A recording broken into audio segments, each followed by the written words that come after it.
we eventually going to get to the point where we're bartering our silver? If the economy gets really tough and people don't have cash, but they have skills or things that you need, can't you just barter your silver for stuff that they have? Because otherwise they have to go list it on Craigslist or have a garage sale or whatever. They may not get as much value. But if they have something you want and you've got the silver, maybe you can barter the silver.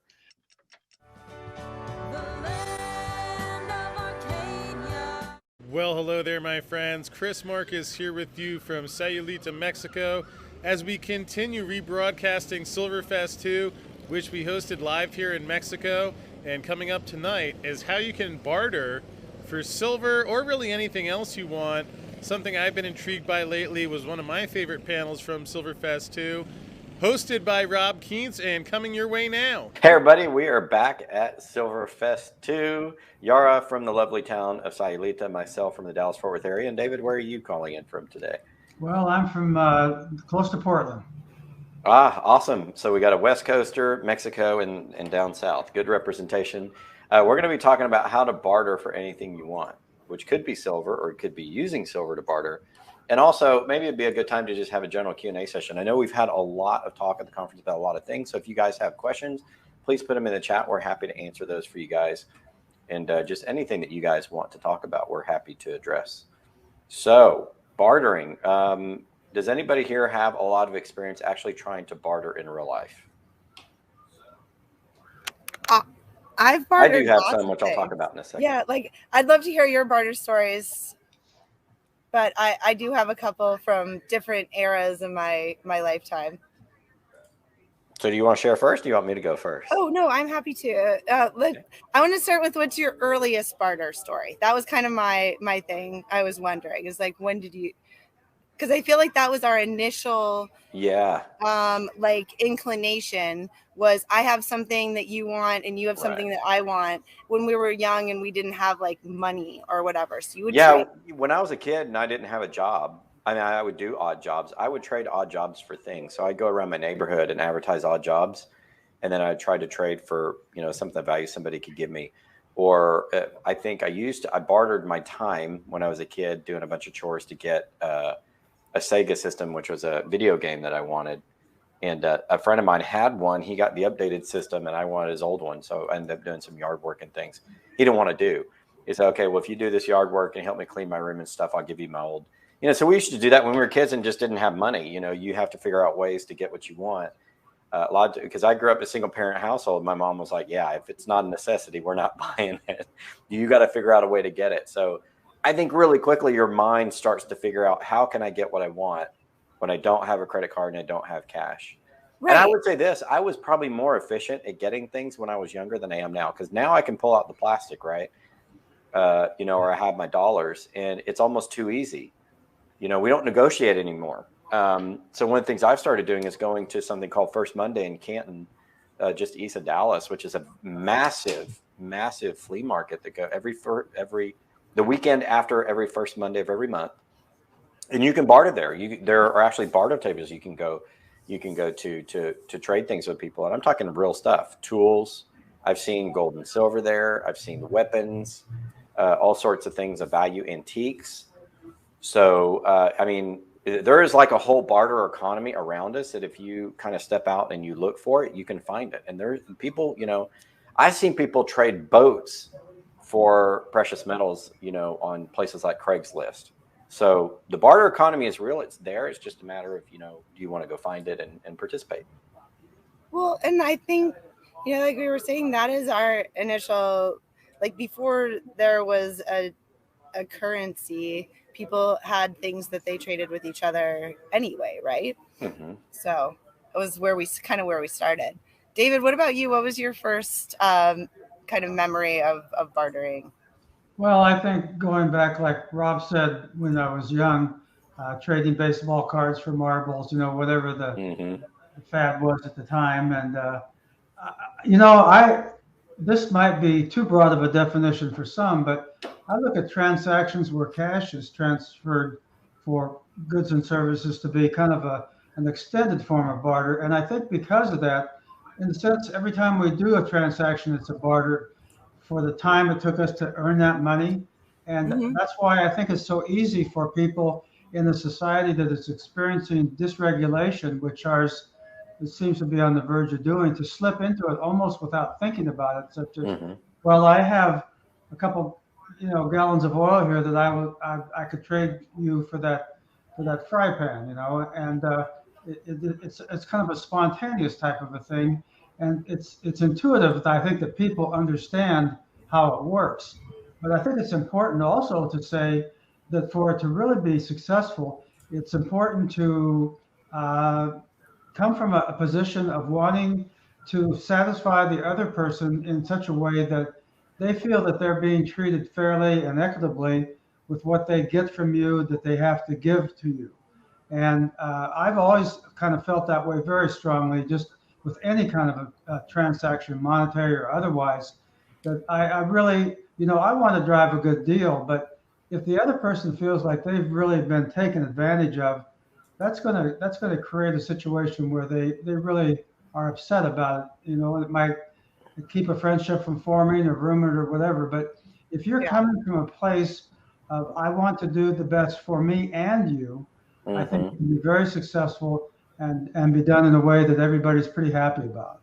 It's funny. There was something that kind of organically happened when we bought our house a few years ago and we started a garden. We started about a 1,500 square foot garden.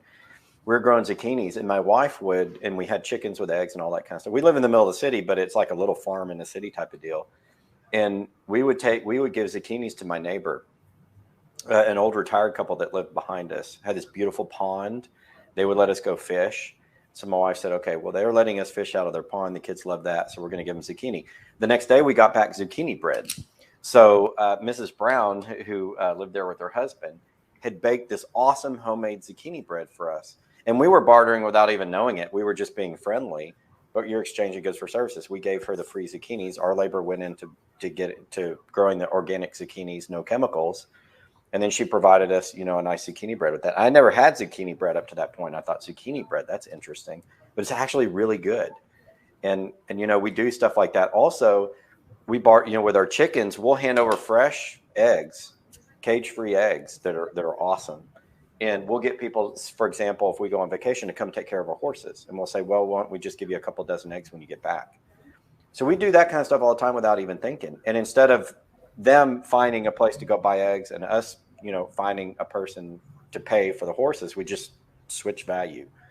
And we kind of do that normally all the time, but it's because we have stuff that people want. We have the vegetables, we have the eggs, but we need people to help us do stuff. I've also, my yard workers, when they come over to mow a lawn, because I got a couple acres and I got really busy where I couldn't do it all the time, we would have them come over and edge and mow our 2 acres, and we would give them eggs and vegetables from the garden. Their wives love it, by the way. The workers come out and they saw our garden. I'm like, you know what? Your wives want some fresh tomatoes? And they're like, yeah, sure. So I hand them a basket of fresh tomatoes. We have grapes. We just hand them stuff, and then we get a discount on the yard work, or we get free yard work. So we just over the years have kind of done stuff like that, and I never really thought of it as barter. I just thought, they want something we have, we want something they have. Those are excellent, examples, Rob. And another thing too, to extend the concept even further, maybe a lot of times we do things for someone else that doesn't start out and be perceived as barter. That Mm-hmm. wasn't our intent. We do them a favor. We watch their house when they're gone. We mow the lawn or Mm-hmm. whatever that is.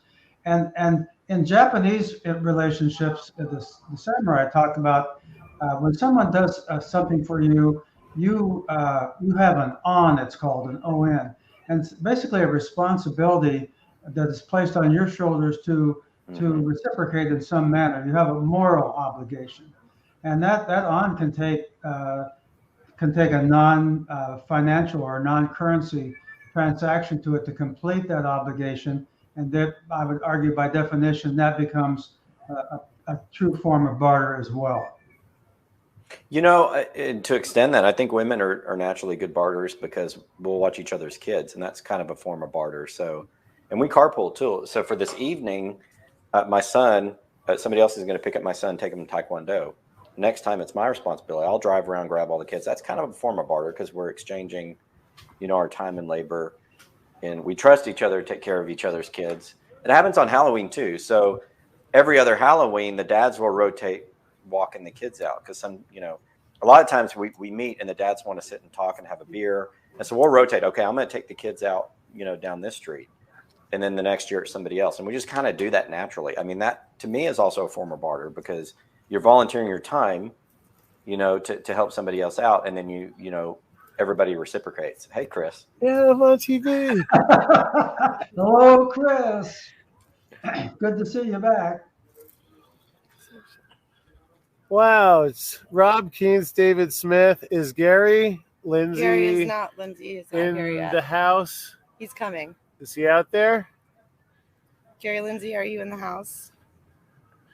Fellas, have you been bartering it up? David Smith, you've been imparting the wisdom to the young bucks. David Smith, what do I have to throw in the pot?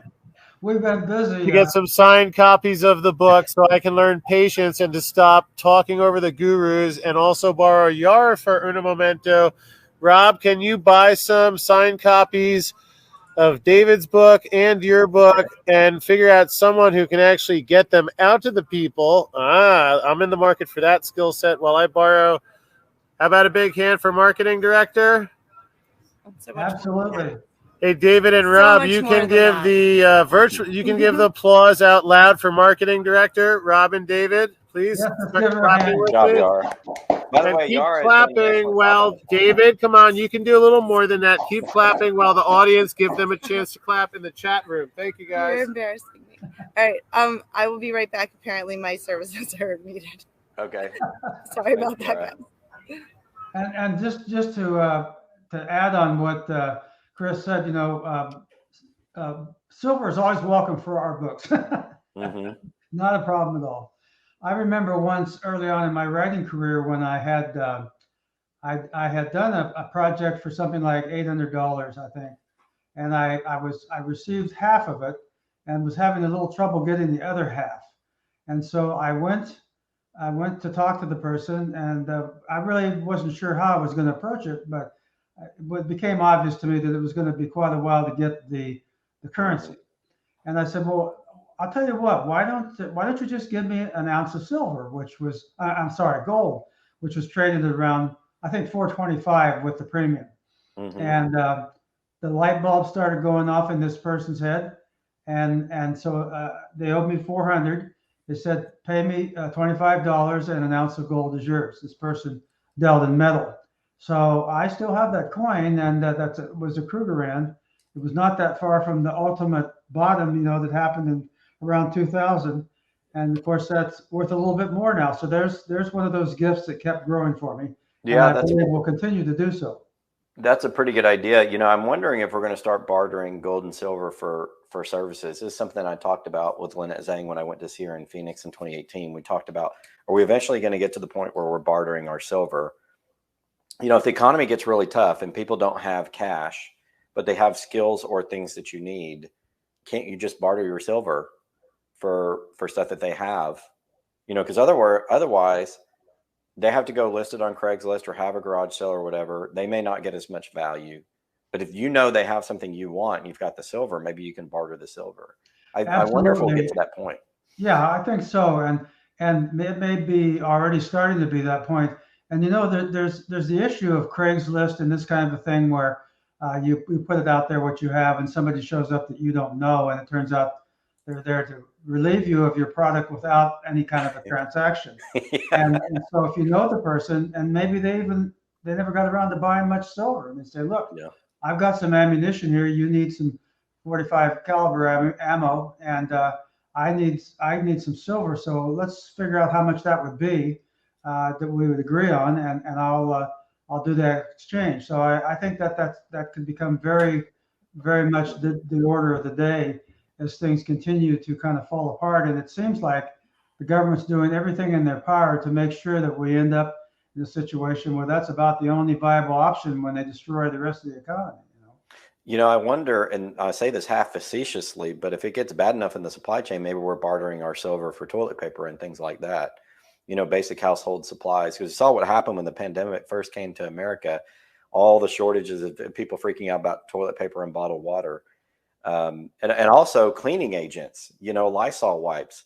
my wife would go to Costco every Wednesday. She figured out on Wednesday morning, Costco got their Lysol wipe, the Kirkland brand, whatever. So she would show up first thing on Wednesday to try to go get these wipes. And everybody else did the same thing.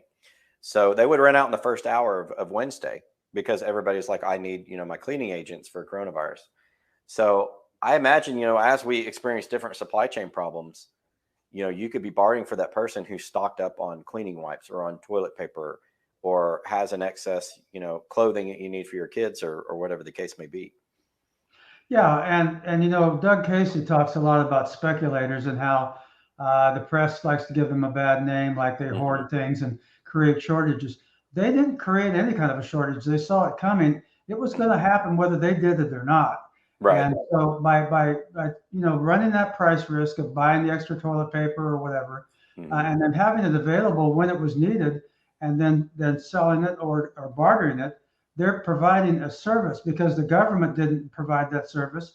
If they hadn't dysregulated the economy and caused malfunctions in the structure, that toilet paper would never have been in short supply. And people only bought it because they could see the next time they went in, there'd be none. Mm-hmm. Yeah, interesting. Let's see if we have any questions on the stage. I know we got a lot of comments. Comment, you can digitize your silver on LoadPay. Yeah, we can definitely do that. Load markets, a lot of comments on loads. Anybody else have any questions or anecdotes about bartering? Please bring them up and we'll chat about them on the program. A comment from Neil Hahn, everyone values things differently. So I guess the challenge there, David, is if everyone values things differently, that could provide an opportunity for you to feel like you're getting a really good deal on something if you're giving something up and getting something what you think is more valuable in return. Right. And that's the key, because we have something that we want, that we attach a certain rough value to what we think it should be. And then we have something we want to offer. And if that's a sought after item, the same thing. And as I kind of mentioned earlier, the key to this whole thing is to conclude a transaction where both people feel that they were well treated. Now, I might not get quite the price I want, and the other person might have to pay a little more than they want. But there's that rough, discontinuity there, that if it's within reasonable bounds, people feel, okay, I'm okay with that, as opposed to jumping off the rafters and being about so happy. But if you feel that you're poorly treated and you go through it, then it really creates lasting problems. And then a lot of times you won't go through it, So yeah, I know one of the things that still sticks in my craw, and I guess maybe it shouldn't, but I put a bike up for sale on Craigslist some years ago that I really liked a lot, but I was in a situation where I wasn't going to need it for a while or at all. And I negotiated a price online, and this person showed up, and then they said, well, I only have half as much as I said I was going to pay. And I was really offended by that. And, this is not usually me. I usually would not have gone through with it, but I guess I really wanted to get the transaction done and get on to something else. And I completed that. And to this day, I feel umbrage about it, and that I was taken advantage of. And, I don't want to visit that on anybody that I exchange with. And I don't want it to happen to me again, too. So I think it's a visceral thing that we all know when we're being treated respectfully and fairly. And that's one of the things I think about most bartering that takes place. Even in a life or death situation where you're trying to get out of a foreign country with your family, and there's a boat there that might take you out, and you've got a half an ounce of gold. You'd rather give them a quarter of an ounce, but if a half an ounce is what the freight is, you'll do it, and you'll be pretty happy you had that in order to get your family out safely. So I think that bartering is a leveler for social discourse, and it's done in a way that transactions between us and the government often do not turn out. We feel that we're taken advantage of, paying too many taxes, having the money go where we don't think it should all be spent, having people skim it off the top that are in positions of power. Those are the sort of things that really create a lot of ill will and eventually social instability if they're not addressed. And of course, we're looking at all of that kind of stuff going on right now. And that's why I think the topic we're discussing today, which is just now appearing on a lot of people's radars, are things that are going to become pretty common practices going forward if we don't have some systemic change in the way we're dealing with our problems. And I don't see that happening right away. I don't either. I do think we're going to go through more pain before the solutions start coming out and, we move to better systems. I've always thought that hopefully the pain is not a protracted period in which, it really threatens people's lives. Hopefully it's just something that we quickly find solutions for. But I guess that depends on how well we try to help educate the market and get people understanding how the system works and ways that they can work around it.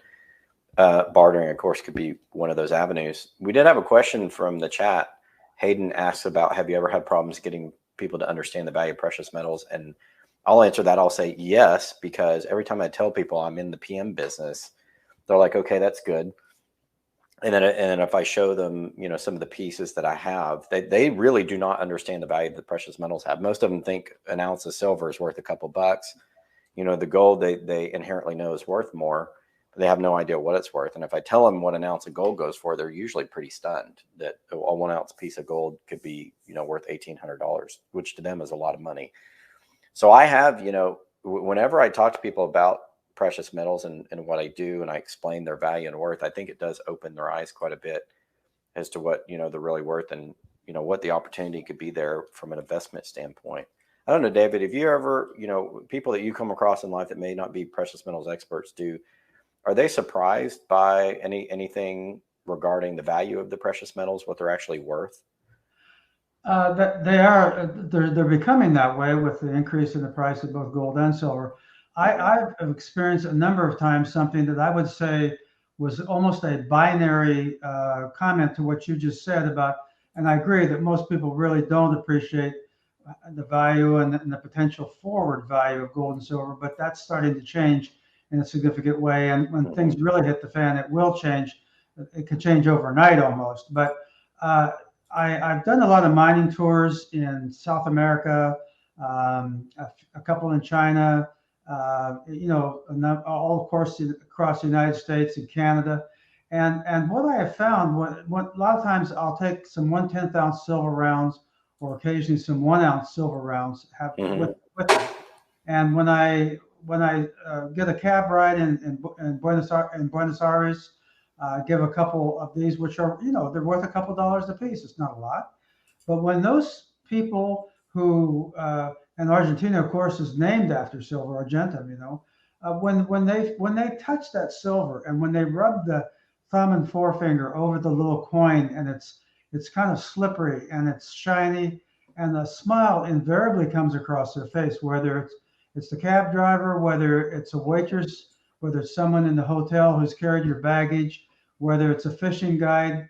There's something going on that I think is almost subconscious on their part. Silver is one thing when you talk about it. To hold an ounce of silver in your hand is an entirely different circumstance. And I think there's some kind of a subliminal connection to what's gone on globally in our cultures over thousands of years, where gold and silver were kind of in our DNA. We just don't know about it, but something like that happens. And so I found that a number of times. I've never found anyone who was disappointed for me giving them a fractional ounce of silver, so there's something going on there that I can't fully put into words, but I know is something more than meets the eye. And I'll say one more thing here. This is a little different, but I have two particular friendships that I think of specifically that have lasted for a number of years, that have become very deep friendships, that were occasioned or that were deepened by my giving these people an ounce of silver. It might have been a bullion round. It might have been an American Silver Eagle. And this was back in the day when silver was trading for $10 an ounce. And there was not a $9 premium on American Silver Eagles. And yet that gift changed everything, and they never forgot it. And these are, one of these people comes from great wealth, and you wouldn't think that would matter at all. And yet to see him hold that in his hand and be appreciative of it, that says something else is going on beyond what superficially we think is the case. Yeah, I agree with you. It could be what you said, that it's, built into our DNA sort of from thousands of years of history. But I've handed people like an American Silver Eagle or a gold coin where they can feel it's almost like a religious experience.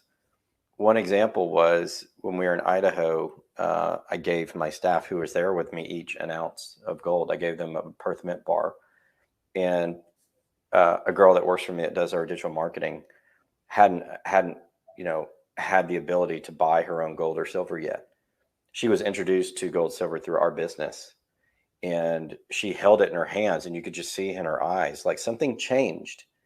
And she's like, oh my God, I've never held one of these before. And you could see that it was just it was almost like a religious experience. It's almost like you holding something real and tangible that's rare and valuable. It's just the realization people have when they hold that for the first time is amazing. And every time I've done that for someone, given them a piece, like my kids, I used to give them silver coins in their stockings at Christmas. The first year I did that, they hold the coin, and it just has such significance for them that they immediately became investors in gold and silver. So my kids want to save in gold and silver, and I didn't have to preach to them the value of gold and silver. I just handed them a piece. And it was almost like they were transformed, through that experience to where they knew that they knew somehow it had value that could not be destroyed. That, because you see house prices get destroyed over a few years. You see the stock market crash, but there's something about that physical piece of metal that almost, it's almost like it's transferring energy in some way. There's something beyond just how it looks, just the fact that it's shiny and beautiful. There's something about that tangible thing from the earth that somehow, I don't know. I can't even explain it. But every person I've given an ounce of gold or silver to, like there was a friend I had many years ago, 2010, when I first, after I wrote the book, and he was one of the first people to read the book. I worked with him. He read the book and he's like, wow, it's very interesting, book that you wrote. And I'm interested in precious metals. So one day I brought him a gold ounce, and I think it was a South African Krugerrand. And he just looked at it, and you could tell he was contemplating in his mind, what does this mean? I've never held this before. He became a PM investor right after that. He's like, Rob, you have any gold or silver to sell me? I said, I'd rather take you to the coin store so you could, so you can get your own, but I brought that Krugerrand back, and he bought it from me. And I think gold was at something like 1900, because that was 2010. So maybe it was a little bit less than that. Maybe it was 14, 15. I don't remember. But he bought it. I mean, the money didn't even faze him. He just, he just knew that what he was holding was important. And he told me later, he said, Rob, a lot of the stuff that you wrote in the book was interesting. It's what my father-in-law used to tell me, about you can't trust the banks, because he was from Mexico. You can't trust the banks. You can't trust the currency. And it never sunk in until you handed me that gold coin. And it's like everything that he had told me, registered with me at that moment. There's just something about the physical precious metals that seems to transform people. And I've never had the experience where I've handed somebody a coin and they said, oh, I don't want that. It's like they grab it and they don't want to give it back to you. I've never had a person refuse the metals once you actually hand it to them.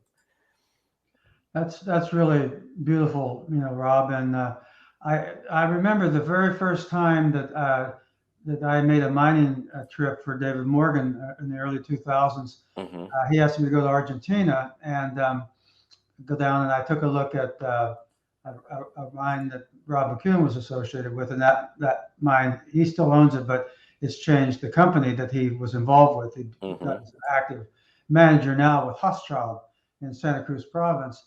And by total coincidence, it's hard to believe this, but on the way down, I met a woman and talked to her a bit, and she shared with me how she was from Buenos Aires, and 4 generations of her family's wealth were wiped out in 2 separate hyperinflationary scenarios over the last, a couple of decades. I mean, wiped out. Where they actually they had some US dollars, and the bank changed them, not asking, changed them into pesos, which became worthless the next day. So the bank actually robbed them from their own account.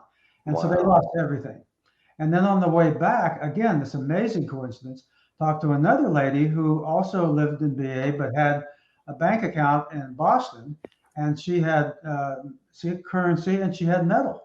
She had some gold and silver, and she was relatively unaffected by what was going on. And soon thereafter, they had another crisis, and you could only take $100 of value out of Argentina a week if you were going to take a trip or whatever. And here's a family of 5 that are trying to go to Florida to spend a couple of weeks with relatives, and they can only take $100 out. But can you imagine if they had coins in the pocket, if they had coins stored somewhere in a vault, they could exchange that, and how it's so liquid. You can exchange that for a fair rate, usually around what the spot price is, give or take a little, and finance what's necessary. And we've been sheltered in our country that we don't have to go through, or we'd never have to go through what Lebanon has gone through now, or what Venezuela has done for several years. But you know, I saw the producer price index chart a few days ago, which showed the largest 12-month spike in the PPI is a forward-looking producer extrapolation of where prices are headed. It's the largest 12-month gain since records were kept, and this goes back over a century. So people better realize we don't know how bad this is going to get, but I'm telling you something, it's a lot worse and potentially a lot more longer lasting than most people today realize. They're starting to get that idea, but it's starting to get pretty scary. It's starting to get pretty scary, and I think it's entering the consciousness. And it reminds me of my parents. They both grew up during the Great Depression, and my dad was actually in World War II and fought the Germans. We have a German ancestry. We came over in the 1850s, and the Germans in his town were the first to sign up to go to war because they didn't like what Hitler was doing, and they felt like they needed to contribute to the war effort before anybody else. So when the call came for people to sign up for World War II, my father and his family immediately, all the men in the family immediately went to volunteer who were of age that could do it. And in any case, I remember the lessons from my mom and dad saying, things can get a lot worse. And I was born in 74. My father, I think, was 50 when he had me. My mom was 40. I was a little bit of a surprise. But I grew up in the 70s, and we had that inflation episode right towards the end of the 70s. And my mom said, this is nothing compared to what I grew up with. We almost starved to death. This is tough having the inflation, but it's nothing like the Great Depression. And I think the experience we're about to go through is closer to the Great Depression, than what we saw in 2008. I don't think the tools that they have to solve 2008 are going to work in 2022, 23, 24, whenever this happens. I think it's going to be closer to what we saw during the Great Depression. And barter, I think, is going to become something that you have to rely on. I remember the way that my mother's family survived. She was one of 8 kids. They lived on a farm in Texas, in Honey Grove, Texas. And that's how they survived, by growing crops and trading for what they needed for clothing or whatever the case may be. There's not a lot of cash going on back then. It was your skills, and it was what you could trade. And so they would trade what they were growing for whatever they needed. And she said that's the only way we survived, was being able to do that. It got so bad, however, even on a farm where they could grow their own food, that my mom's father left to go try to find work, and they never saw him again. They don't know if he died or whatever happened, but he disappeared. And so it was my grandmother raising these 8 kids by herself in Depression era America.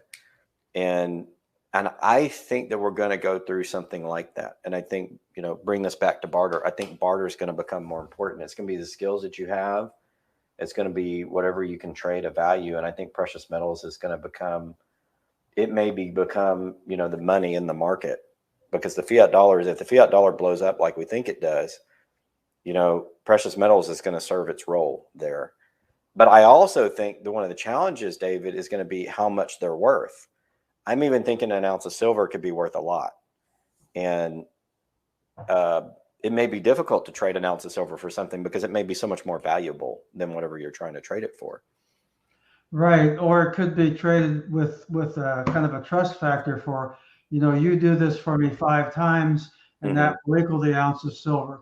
And, there's another element that I think will motivate barter, and bring it into common occurrence, and that is the supply disruptions that we've seen, some by governmental screw ups, and some by difficulty to get certain metals. Like, for example, there's a shortage of zinc, and there's a shortage of little computer chips for certain aspects of the car. So a lot of these trucks are sitting in a lot that can't be finished because they don't have that. And so it isn't just a matter of prices for things going up, but they're still available. It's a matter of the lack of availability on a reliable basis. And if you find someone that has that item, you're willing to pay a substantial amount more than you would have per se, because it's suddenly valuable. It's suddenly 3 times as valuable to you as the price would cost if it were available, but it's not. And therefore, if you don't have that, what you have is not going to work, whether it's a box of bullets or whether it's a computer chip or it's a connector to your fry pan, whatever that happens to be. And so we become very creative, and people can get creative to the point you can't believe when things get really bad. In Venezuela, a few months ago, I saw people taking the worthless fiat money and making little designs out of it, of little animals and things, and selling those. So that's the absurdity, but also the ingenuity of what people will do when they're forced to. And so I think you're right. I think it'll be a combination of the Depression and also the 1970s, which both David Morgan and I, went through. But I think it'll be this 1970s on steroids. Yeah. With much higher prices in the metals, maybe sooner. These massive spikes, because this is a global thing now. 1970 was an issue that the U.S. had and a little bit in Europe, and there were 4% of the population had any silver, and there were a couple of Arabs involved. I mean, that was it.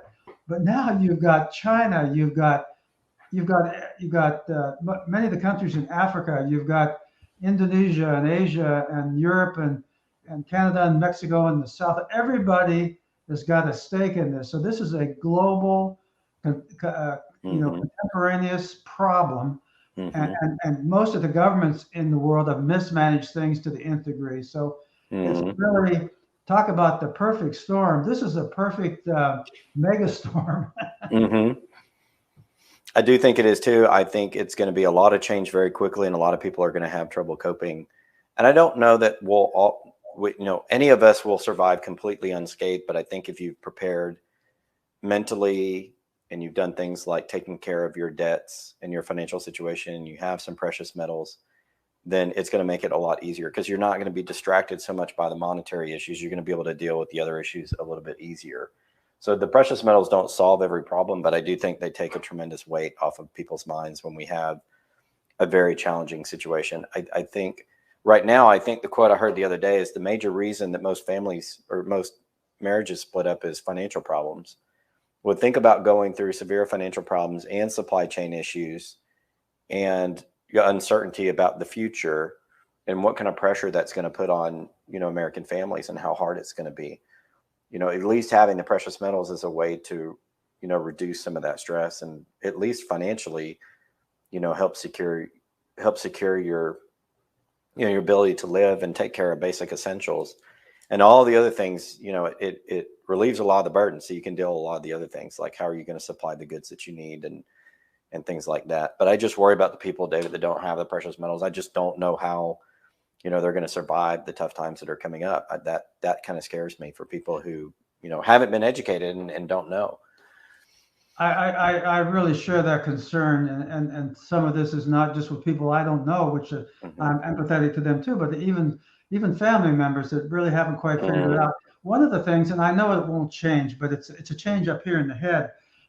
You don't buy gold and silver, really.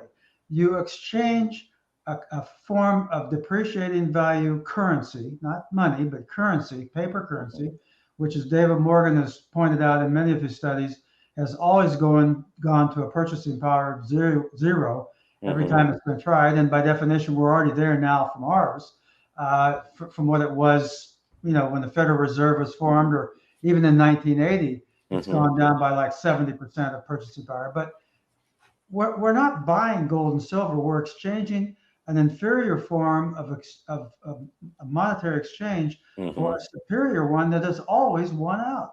So it's not like buying a boat or buying a bicycle or buying a TV set. No, you're buying life insurance. You're buying you're buying something that will offset the devaluation of other things that you have or the loss of it, and it's entirely liquid. And if you look at it that way, then that's a change in view that you haven't bought the TV and now it's a depreciating asset. You bought one that over time holds its value, and what we're going into, what we believe will be the case, has the potential to massively increase in value in relation to almost any other asset. So that becomes a whole different value proposition. And when a person looks at it that way, it's hard for them to go back to where they did before and not see the potential for it. So, and as I mentioned this morning when we were talking, in an earlier session here, everybody in the world can find out, if they don't know right now, the price of silver, the price of gold. All they have to do is look it up on the internet on an exchange. No one, including you or I, knows the value of silver today. We don't know if it's worth 100 or 600 or whatever it's worth, but we know that it's worth multiples of where it is today, because it's the only metal on the charts that's selling for less, in fact, about half of what it sold in nominal dollars in 1980. And you look at that chart and you see lead, you see zinc, you see iron, one of the most common metals in the earth that's selling. Iron is like 900% more than it was in 1980. And here's silver, which is arguably one of the two most critical metals in modern society, copper and silver, and it's selling for half of what it was. I mean, that's beyond crazy. And like Keith Neumeyer says at First Majestic Silver, it's being dug out of the ground. I think it's something like 7-1. So there's an ounce of gold and there's 7 ounces of silver, and the Earth's crust, it's 2 or 3 times more, off of that relationship in that. And so it doesn't make sense. And when something doesn't make sense long enough, at some point, Mr. Market kicks people in the butt and says, you know what? I'm going to show you what makes sense. Yeah, I think it will. We did have a couple of questions. One was from Steve Pallid. Can anyone name any dealer that will trade silver for gold and vice versa as one transaction instead of doing 2, where you get charged twice on discounts? I think somebody mentioned that Miles Franklin would do that. Are you aware? Have you ever done the exchange of silver and gold, and have you ever used an online dealer for that, or any local dealer for that? I have not attempted to do that, but I happened to be here this morning when we were discussing, along with Bill Holter and Andy Scheckman, and Chris was moderating this, Chris Marcus. Somebody asked that question, and so Andy made the comment that if I will do that for you, I will buy your silver for gold, and I won't charge you the premium. I think that's how it worked for the gold, which is like a 3% premium. And he says, I won't make anything on it, but I will acquire some silver. And of course, he's a real silver bull. So that I would suggest, I can't speak for any other sellers, and I know several that I have confidence in, but he said that this morning, I would suggest they get a hold of Miles Franklin and see what kind of a deal they've got going. Yeah, I think if you find also local coin, I found Andy to be very reasonable in any way that I deal with him. He just, wants to service his customers and wants to be the go-to. I've also found local coin dealer. A lot of times if you go to your local coin shop, you can find guys that are very 15 ounces. Hey guys, I just wanted to pop back in and tell you, one, I'm seeing so many comments about just what an awesome conversation this is, but also wanted to give you a fair heads up that 1, Chris is coming back, and 2, check in to make sure, do either of you guys have time limit, or are you comfortable hanging out for a little bit? And just I can't speak only for myself, but I'm happy to spend a little more time here, and especially if people are finding value in this, and I enjoy interacting on the topic, and I enjoy interacting with Rob. So Rob, awesome. If you've got a few more minutes, count me in. Sure, fantastic. I can do that. I do have a hard stop here at 30 past the hour, though. I got to take my son to Taekwondo, but I'm awesome. Happy That's to why I wanted to ask. That would be good for me too, And something that I'd like to bring up when I can, if you'd like me to kind of mention something here, but one of the earlier questions that I caught that went by, somebody was mentioning something about the LOAD project. Now, first of all, disclaimer, David Morgan and I are ambassadors for the LOAD Digital Silver and Gold project. We've been, out there learning and investing in it and talking to our readers since about 4 years ago when it was first, an idea. And it's the idea to, in part, to monetize silver and gold, but also to have up to 7 or 8 use cases already for it, and have it stored in vaults around the world. There's 7 or 8 vaults where it could be stored, and you have that one-time purchase price. And one thing that really struck me just pretty recently, the Morgan report, they have a couple levels of service. One is the premium service, and one is a mastermind service, which is several times more expensive, and it's for people that are involved in private placements and high net worth investors and whatnot. And it's my understanding that a couple of weeks ago, an individual proposed, and it was agreed upon, that he would purchase a year of the mastermind for an exchange of AGX coins at the prevailing rate for those coins, which actually trade on 2 exchanges now. So that really was a barter exchange. That had value backed by the silver, but it was a digital coin, and I see that as something which is going to become more common in the future. And then also just for the blockchain space, not just the LOAD program, but just a couple of days ago, I believe that was MasterCard that is now accepting Bitcoin in exchange. Let's say if I'm going to buy a pair of glasses from any of their hundreds of thousands of vendors. That is huge. And that tells you that the blockchain is here to stay. You don't have to be a Bitcoin maximalist to applaud that, but the blockchain is going to be here, and it's going to change in ways. And precious metals, I believe, will be an important part of that. It'll be, and so I've never viewed gold and Bitcoin as competitors, or like one's going to beat out the other. I see them as compadres at the table of coming up with a new way to deal with a monetary system that protects the banked and the 2.5 billion unbanked around the world. And we saw this in El Salvador with the adoption of Bitcoin. And by the way, they bought 420 more Bitcoin. I just read on this drop that we had, where it dropped 2,500 in one day. This is what happens when you have an evolution of a new part of a monetary system. This is a paradigm shift. And I can tell you, it's my belief that gold and silver and Bitcoin and Ethereum and some other altcoins and tokens, and hopefully LOAD, will be at the winner's table when this all shakes out, and when we have a new way of doing things. And the losers are going to be the money changers that send money down into Mexico from the United States, and the winners will be the new types of currencies that we're discussing today. Yeah, I agree with you on that, David. So, Chris. Oh, I'm live? You're live. Looks like you have gotten the party started a little early, Chris. Well, I was trying to help Mariana. Rob, you heard me roll that R, didn't you? So the conditions on this, let's get up to the camera. You see this? David, you ever seen one of them Double Dragons 1 ounce silver bars? I own one of them, and they're absolutely beautiful. So I got this baby. Now, David, have you ever seen the 10 ounce silver Double Dragon coin? I have not, but I want it. Have you ever seen the 10 ounce silver Double Dragon coin next to the 1 ounce silver bar coin at the same screenshot at Silverfest 2 online prior to this particular moment? Absolutely not. It's almost. All right, how about you? Anybody in the audience? Come on, let's get some love here. I have. You saw this? Okay. Right now. Mariana, you don't want this? You don't want this double?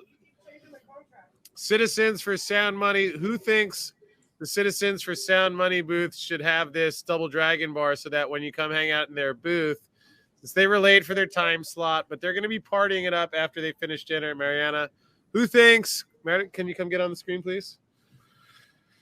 Who thinks this incredible woman who came live to Sayulita for Silverfest 2, partying it up in person, who thinks she should get this so that then she could get it wrapped into and have a silver chain, and it'd be a necklace, so it could be like hanging Show how it would look. Watch. So if you had it like that. I mean, it's right in the comics. Stick it right in the comics. You've got my vote. Who thinks that because not only did she come here, the bunch of silver weirdos like us, but she actually sponsored. See, we thought we were going to do a retreat. It was going to be like $2,000. We had been negotiating with these resorts so we could have the all-inclusive party like Snoop Dogg at Cancun. But nature, in its peculiar way that it does, David Smith, I know, was already illuminating upon the patience and the wise Jedi traits, brought us to Sayulita so that the people online could enjoy it in case it's not safe to travel. And that also everyone could be a part of it, yet Mariana could be here so that Yara could later wrap this into a necklace so then you could have it. Look at, let's wait. Oh, wait, I got it. There you go. So instead of the tree of life and that crystal there, Yara, can you see that? So you could have the double dragon bar. Who would think? Let's hear it in the chat. She deserves it. Belly dance, Arabia R. Don't be cheap. Chris make it too. All right. I'll tell you what, David Smith, if you think that she deserves the double dragon necklace, you see that? Yes. Because you already have one. So since you're so wise, we'll let her have this. Mariana, back in the shot, please. Come on. There you go. Yara, who needs a break. Can we have a hand for Yara? Yara-tronic over there. Come on, Rob. Yeah. How about a round of applause? Lead the people in the chat room. And by the way, we're just getting warmed up to play Arcadia Silver Barter Post. She was the next panel, so we're rudely cutting into her time. You can eat dinner, though, because she went and got us dinner. Whatever Jim is. She hasn't even eaten yet. So Jim can eat dinner with his wife. She can eat. Relaxed pace.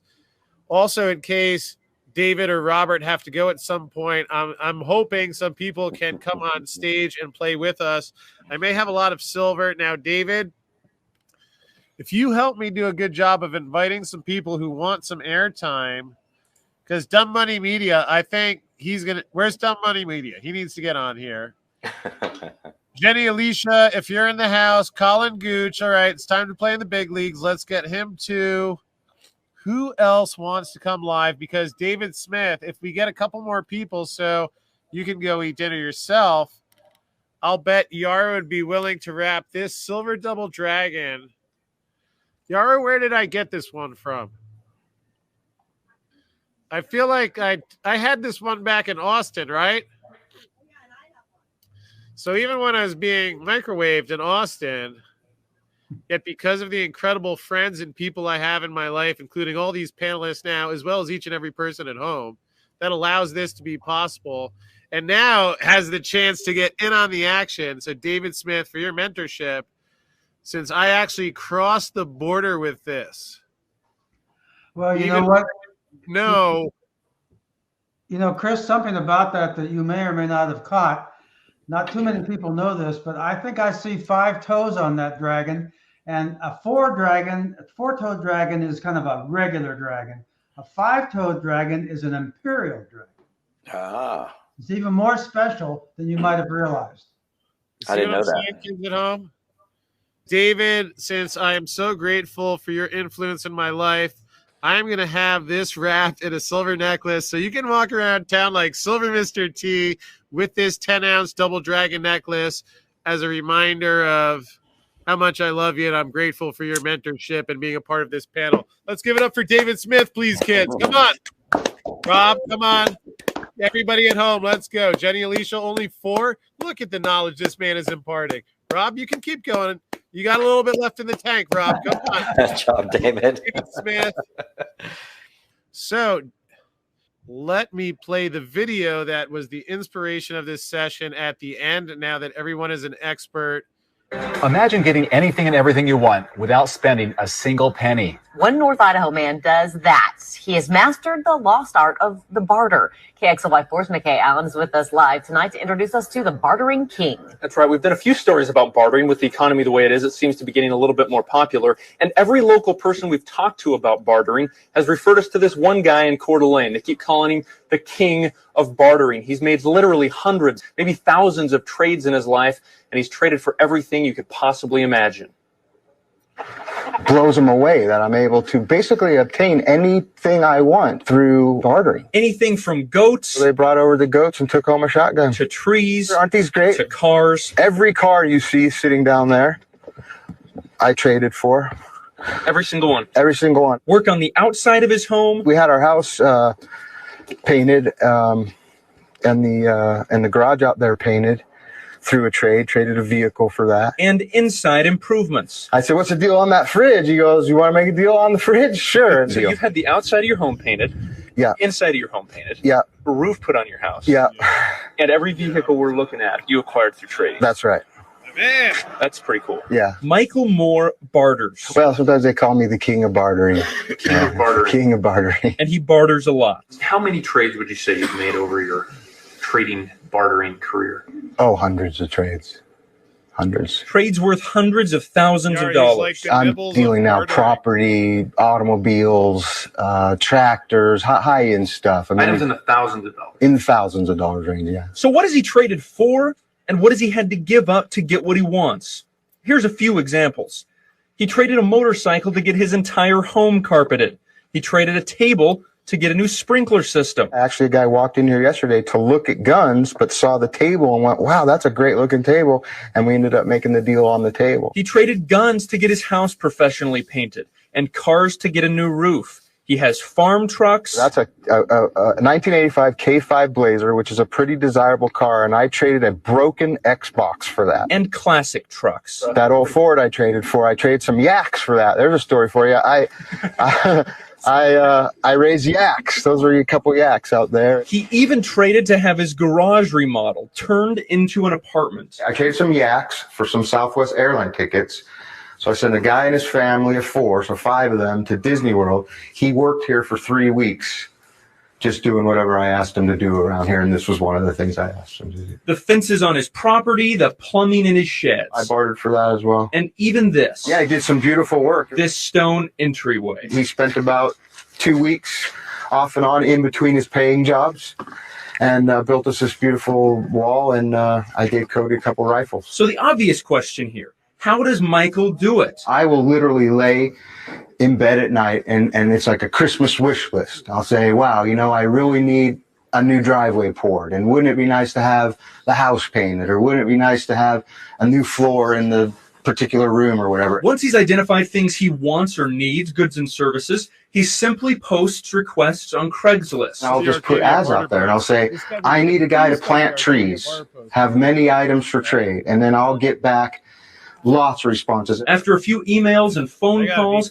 he gives his new barter partner a tour of his place and asks, what do you want that I have? You know, the old saying, one man's trash is another man's treasure. That's really what it's all about. Michael says everyone can barter, but not everyone's cut out for bartering. It does take a certain, I hesitate to use the word skill, but maybe mentality is a better word. Some people just can't divorce the actual monetary value from a product, and they attempt to determine if 2 goats are in fact worth 1 shotgun. But see, that's the beauty of trading, is nobody feels like they got the short end of the stick. Everybody walks away. Everybody walks away, think they got a better deal. So while we keep spending money, Michael will keep bartering. They're all good deals. Trading stuff he no longer values for stuff he wants. When people leave here, I want them to have a smile on their face. Right. You know, and I want to have a smile on my face. And then it's a good deal. Now, the Barter King says he's personally seen the bartering traffic on Craigslist triple in the last few months, but this isn't an unheard of phenomenon. 40, 50 years ago, bartering was common. Now, we also need to point out here, if you want to barter, know the law. There are very specific IRS regulations about bartering. They can be precarious. Not my time, and dare we say IRS regulations confusing. All right. Well, thank you for being here with us tonight. Hope you enjoyed how to barter for silver or anything else you want with some of these stories from the legends. This panel was brought to you by BlackRock Silver. one of the companies that is going to be the recipients of the eventual repricing in the silver market. So thank you, Andrew Pollard of BlackRock. We'll look forward to seeing you back on the show soon. Appreciate you being a part of Silverfest too. Hope everybody enjoyed that one. Hit the subscribe button and the notification bell, and I'll see you back here again soon.